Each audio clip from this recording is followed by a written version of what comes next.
Mona brought me all of her research about 4 years ago, 5 years ago. I forget how long it's been. And said, I want to do a film on the founder of the Shakers. And Mona and I, we write together, we direct separately, but we usually build independently a fairly strong foundation for something before we tackle it together and begin the writing process. So, this was really just me working in service of her vision for the film. Yeah, well, the Shakers worship through song and dance, so it became sort of a self-evident truth pretty early on that it should be a musical.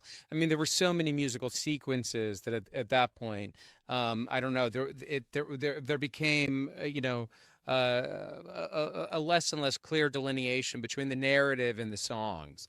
I mean, what's unusual about this musical is that it's not the lyric that's driving the narrative, but it's actually the gesture and the choreography. Because lyrically, I mean the Shaker hymns, they're like they're mantras. They're quite redundant, in a way, which creates a sort of hypnotic effect over the course of the movie.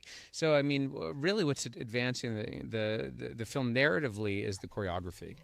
I mean, I was really impressed by everyone. I think that especially nowadays, we're confronted, all of us. I mean, not just young performers, but we're all confronted with our own image all the time, whether it's on a FaceTime or Skype or whatever it is. So, like this sort of reckless abandon is not something that most people feel comfortable with nowadays, especially.